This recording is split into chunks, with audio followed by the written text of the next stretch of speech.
आदिनाथ प्रभु तुमको नमन। मरुदेवी के हो तुम नंदन आदिनाथ भगवान। नाभिराय सुत तुमको वंदन आया जन्म कल्याण। मरुदेवी के हो तुम नंदन आदिनाथ भगवान। नाभिराय सुत तुमको वंदन आया जन्म कल्याण। पुष्प और रत्नों की वर्षा सुरपति करते हर्षा हर्षा। पुष्प और रत्नों की वर्षा सुरपति करते हर्षा हर्षा। आदिनाथ का जन्मोत्सव है, लाल किले पे शुभ उत्सव है। दिल्ली पे ही सबकी नजर है। आनंद छाया आदिनाथ को पाया, प्रतीक सागर ने सबको बुलाया। आनंद छाया आदिनाथ को पाया, प्रतीक सागर ने सबको बुलाया। मरुदेवी के हो तुम नंदन आदिनाथ भगवान। नाभिराय सुत तुमको वंदन आया जन्म कल्याण। दो तरह के लोग होते हैं।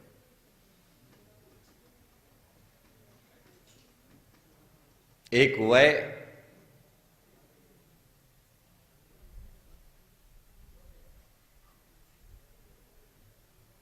जो मुर्दे की जिंदगी जीते हैं, और एक वह जो मरने के बाद भी अमर हो जाते हैं। कुछ लोग जिंदा तो होते हैं लेकिन कुछ करते नहीं हैं। उन लोगों के नाम का स्मरण लेकर के जो है दूसरों को प्रेरणा देती है।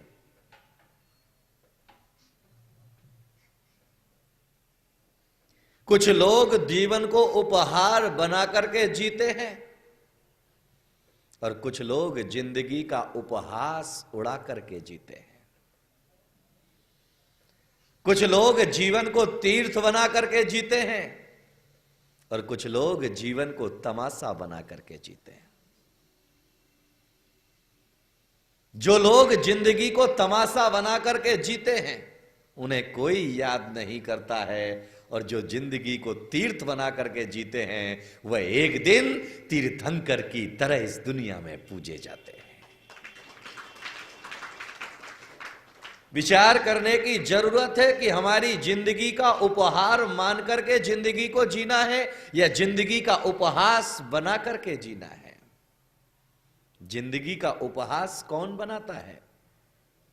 तो इस देश का ज्ञानी कैसा है, इस देश का बुद्ध पुरुष कहता है, इस देश का अवतार पुरुष कहता है, इस देश का तीर्थंकर पुरुष कहता है, ऐसा ना विद्या ना तपो ना दानम।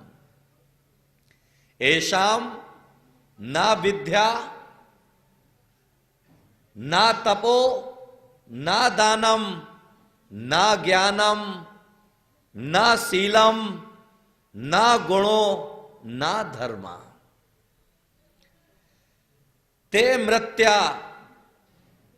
मृत्य लोका भुवि भार भूता।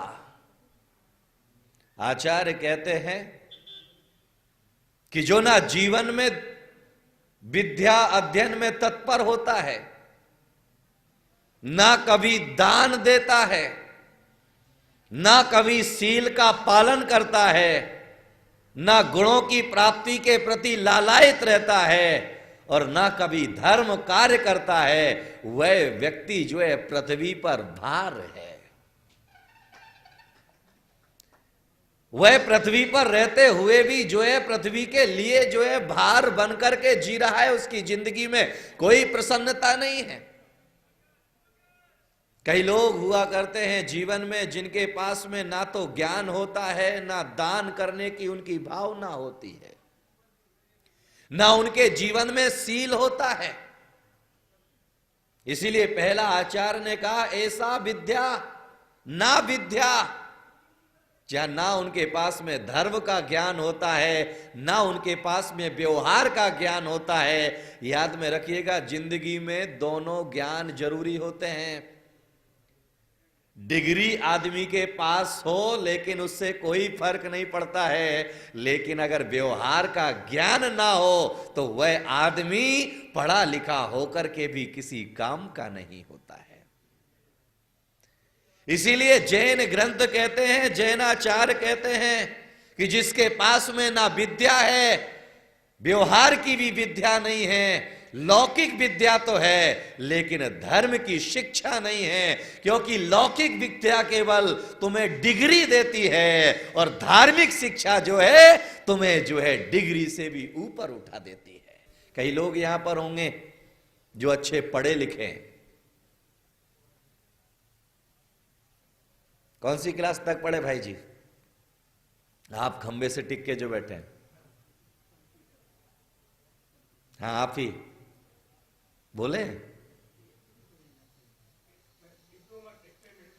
डिप्लोमा कंप्यूटर में, टेक्सटाइल में।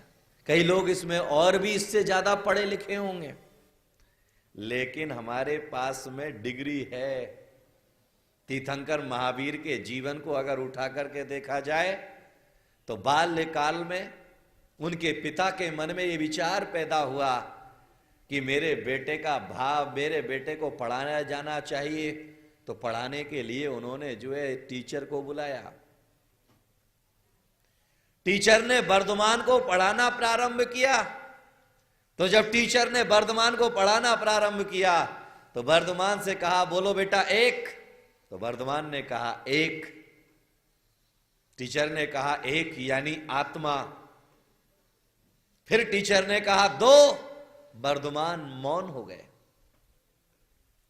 वर्धमान कुछ नहीं बोले, मौन हो गए। टीचर ने फिर कहा कि बोलो बेटा दो। वर्धमान ने फिर भी कुछ नहीं कहा। फिर भी टीचर ने कहा बोलो बेटा दो। फिर भी वर्धमान कुछ नहीं बोले। तो उन्होंने कहा कि बेटा तुम दो क्यों नहीं बोलते हो? बोले मैंने एक को जान लिया है, अब मुझे किसी को जानने की जरूरत नहीं है। जो एक को जान लेता है वह सब कुछ जान लेता है, और जो एक को नहीं जान पाया वह सबको नहीं जान पाया। इसलिए जैन दर्शन कहता है एकम जानाति ते सर्वम जानाति, ते सर्वम जानाति तो एको ना जानाति। जो एक परमात्मा को जान लिया करता है, एक आत्म तत्व को जान लिया करता है, फिर उसे किसी डिग्री की जरूरत नहीं पड़ती है। विचार करिएगा, महावीर किसी स्कूल में पढ़ने के लिए नहीं गए, किसी विद्यालय में पढ़ने के लिए नहीं गए, लेकिन फिर भी महावीर की एक एक बात जो है सारी दुनिया मानती है और उसके ऊपर पीएचडी करती है। कई लोग जो है महावीर के जीवन दर्शन को पढ़ करके पीएचडी करते हैं।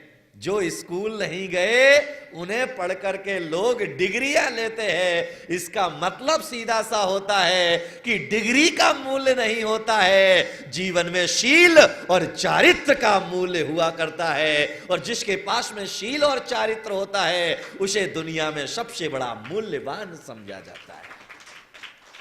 इसीलिए आचार्य ने कहा कि आदमी अगर शील का पालन ना कर सके तो कम से कम दान करे।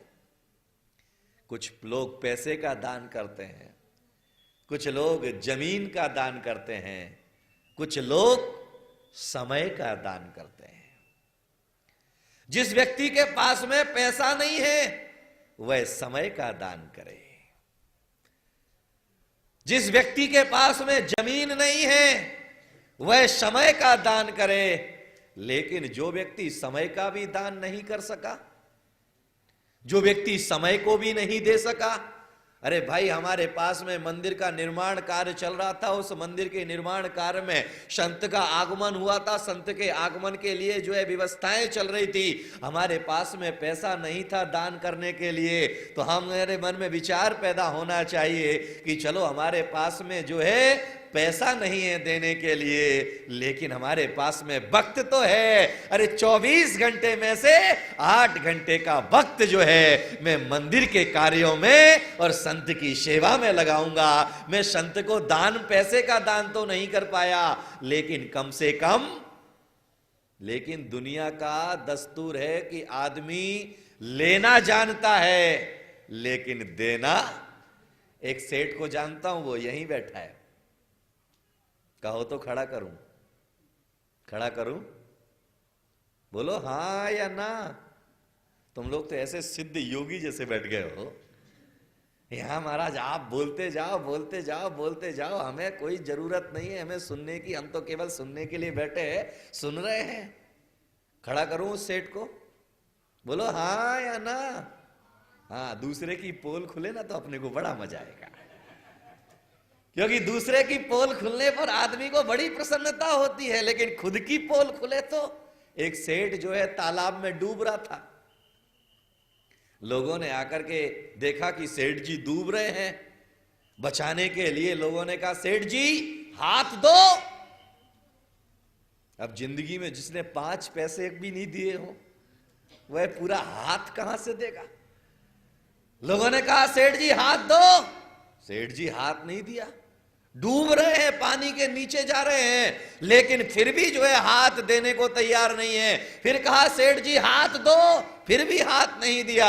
उधर से एक मेरे जैसा समझदार व्यक्ति निकला, उसने कहा सेठ जी हाथ लो। सेठ जी ने तुरंत हाथ ऊपर कर दिया।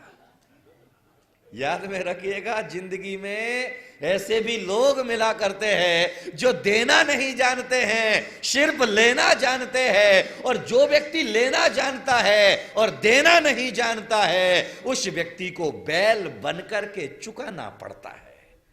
आपने विचार किया कभी कि मुनि लोग जो है धर्म का उपदेश क्यों देते हैं? क्या बिना उपदेश दिए मुनियों का काम नहीं चलता? क्या मुनियों को उपदेश देना मुनि का स्वभाव है? मुनि का स्वभाव नहीं है उपदेश देना। उपदेश देना उनकी आदत नहीं है।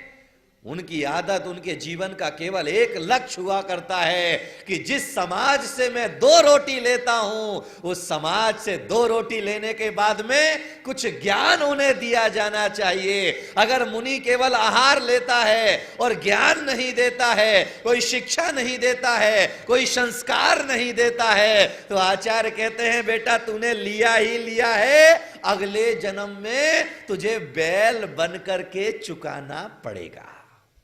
क्या बन करके? बैल का काम क्या होता है?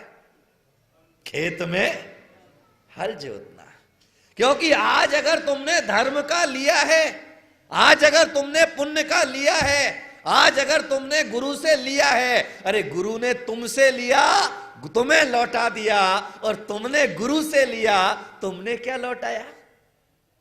क्योंकि तुम्हारी जिंदगी तो उधार में चलती है, नगद तो आज तक कभी खाना नहीं सीखा है। पिछले जन्म का जो पुण्य था वह पिछले जन्म की पुण्य की वजह से आज तुम्हें प्राप्त हो रहा है, लेकिन आज अभी तुम उधार ले रहे हो। मुनियों के पास जाते हो आप, नगद लेते हो या उधार? आप जब भी आते हो मुनि महाराज से ज्ञान लेते हो और चले जाते हो, लेकिन कभी उन्हें लौटाते नहीं हो। धर्म में मंदिर के में आते हो, गुरु के चरणों में आते हो, परमात्मा के चरणों में आते हो, उधार लेकर के चले जाते हो। अरे उधार लेकर के जाने के बाद में चुकाना भी पड़ता है। अगर मुनि लेने के बाद देता नहीं है तो उसे चुकाना पड़ता है, और श्रावक लेने के बाद में चुकाता नहीं है तो उसे भी चुकाना पड़ता है। चुकाना तो दोनों को ही पड़ेगा। इसीलिए कहा गया है कि अगर हम किसी साधु संघ में रहते हैं, अगर हम किसी समाज के पद पर बैठे हुए हैं और समाज के पद पर बैठने के बाद में अगर अपना कर्तव्य नहीं निभाते हैं, अपना फर्ज नहीं निभाते हैं, अपना दायित्व नहीं निभाते हैं, तो आचार्य कहते हैं उसका फल तुम्हें भोगना पड़ेगा। मालूम है, एक जैन दर्शन में घटना आती है। एक सेठ और सेठानी थे। समाज में सामूहिक भोजन की व्यवस्था थी। पहले के समय में जो है सभी पंगत में बैठते थे। पहले पुरुषों को बिठाया, महिलाएं जो है परोसगारी कर रही थी, पति जो है भोजन करने के लिए बैठा था, पत्नी जो है घी का पात्र लेकर के घी बांटने के लिए निकली। पति बाकी सभी को जो है एक एक चम्मच दे रही थी। पति का नंबर आया। कई बार मन में विचार पैदा होता है ना, जब अपना होता है तो ज्यादा से ज्यादा देने का विचार होता है। अगर मुनि महाराज को चौके में भी आहार देने के लिए गए हैं, जिसे हम जानते नहीं हैं उसका एक बार भी नंबर नहीं आएगा, और जिसे जानते हैं, हाँ आओ जी ये भी लो, ये भी लो, ये भी लो। अब पति पत्नी दोनों आहार देने के लिए आए होंगे, तो पत्नी के हाथ में कटोरी होगी, कोई अनजान आएगा वह कटोरी नहीं देगी, लेकिन पति आएगा, ले पकड़ ले, ले पकड़ ले। स्वाभाविक तौर पर उसके मन में भी वही इच्छा पैदा हुई, उसके मन में भी यही भाव पैदा हुआ। वह घी सभी को जो है एक एक चम्मच घी दे रही थी। पति का नंबर आया, हटक से जो है उसका हाथ हिलाया, घी का पात्र गिर पड़ा, सारा का सारा घी पति की थाली में। पति ने कहा ये क्या किया तुमने, सारा का सारा घी मेरे को डाल दिया। पत्नी ने आंख दिखाई, चुपचाप खा ले, नहीं तो घर जाके बहुत मारूंगी तुझे। पति ने आंखें देखी, कुछ नहीं बोला, चुपचाप जो है वह घी। क्रांतिवीर मुनि श्री प्रतीक सागर जी महाराज के आशीर्वाद एवं पावन सानिध्य में स्वतंत्रता दिवस के ऐतिहासिक अवसर पर देशभक्ति से ओतप्रोत 1008 तिरंगा द्वारा विराट तिरंगा यात्रा एवं राष्ट्र के नाम संदेश आयोजन शुक्रवार 15 अगस्त 2025 विराट तिरंगा यात्रा श्री भगवान महावीर स्वामी दिगंबर जैन मंदिर राजेंद्रपुरम गंगानगर से दोपहर 12 बजे प्रारंभ होगी। तत्पश्चात गुरुदेव का राष्ट्र के नाम संदेश दोपहर 1 बजे से होगा। स्थान Vardhaman academy, Radha garden, Ganganagar, Hastinapur road, Meerut. आओ हम सब मिलकर देशभक्ति का शंखनाद करें, गुरुदेव के साथ 4 कदम चलने का सौभाग्य प्राप्त करें। कार्यक्रम प्रस्तुति दिगंबर जैन जागरण युवा संघ रजिस्टर्ड मुंबई, केंद्रीय कार्यालय 305 रानी सती मार्ग, मलाड ईस्ट, मुंबई 97। दिल्ली कार्यालय D319 गली नंबर 11, हृदयपुरी, शाहदरा, दिल्ली 93। अपने परिवार की ओर से मुनिश्री के कार्यक्रम का प्रसारण के लिए संपर्क करें 882697 77903 9065330031। बैंक विवरण सेंट्रल बैंक ऑफ इंडिया, खाता संख्या 3424988837। IFSC capital CB small I capital N 0280454।